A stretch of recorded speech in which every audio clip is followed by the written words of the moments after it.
Baik, bismillahirrahmanirrahim. Assalamualaikum warahmatullahi wabarakatuh. Perkenalkan, nama saya Muhammad Yusri Mahendri dari kelas semester 3B.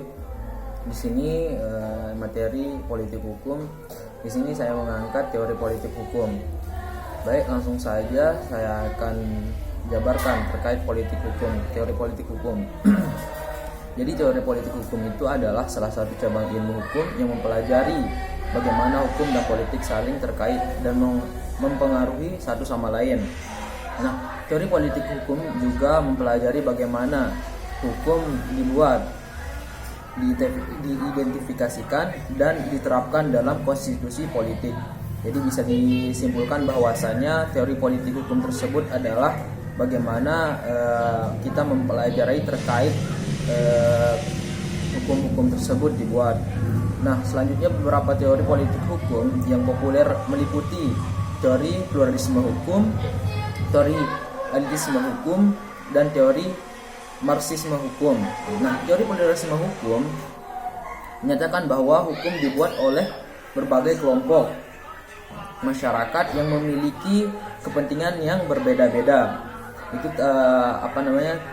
teori yang bisa yang dikeluarkan oleh yang dimaksud dengan pluralisme hukum. Nah, selanjutnya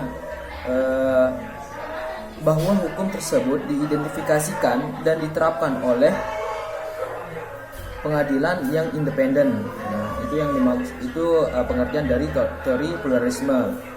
Nah, selanjutnya teori elitisme hukum menyatakan bahwa hukum dibuat dan diidentifikasikan oleh kelompok elit yang memegang kekuasaan dan bahwa hukum tersebut bertujuan untuk mempertahankan kekuasaan dan posisi elit tersebut. Itu pengertian dari teori elitisme. Selanjutnya teori marxisme hukum yang mengatakan bahwa hukum dibuat dan diidentifikasikan oleh kelas borjuis untuk menyatakan kepentingan kelas borjuis dan menjaga ketidakseimbangan ekonomi dan sosial. Itu pengertian dari teori borjuis.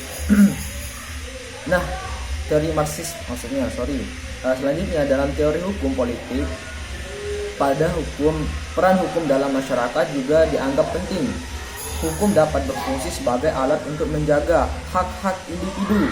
Bahwasanya hukum adalah melindungi kita semua, entah itu terkait dengan HAM dan yang lain sebagainya. Nah, selanjutnya hukum dapat berfungsi sebagai alat untuk menjaminkan hak-hak individu, memberikan keadilan, menjaga stabilitas sosial. Namun teori hukum politik juga menyoroti kelemahan-kelemahan hukum. Nah, jadi pada dasarnya teori politik hukum ini mereka mencari kelemahan-kelemahan hukum tersebut, seperti diskriminasi. Nah, selanjutnya ada ketidakadilan dan ketidaksetaraan. Nah, itu adalah fungsi dari teori politik hukum tersebut.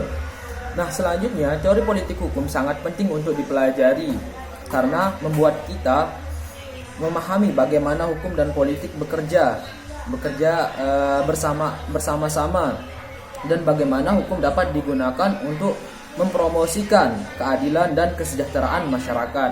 Jadi pada dasarnya teori politik hukum tersebut adalah mempelajari bagaimana kita membuat hukum, terus kita tahu bagaimana kelemahan-kelemahan hukum tersebut. Itulah tujuan dari teori politik hukum tersebut. Mungkin cuma itu saja yang dapat saya sampaikan terkait dengan teori politik hukum. Saya Muhammad Yusri Mahendri, izin undur diri. Sekian, assalamualaikum warahmatullahi wabarakatuh.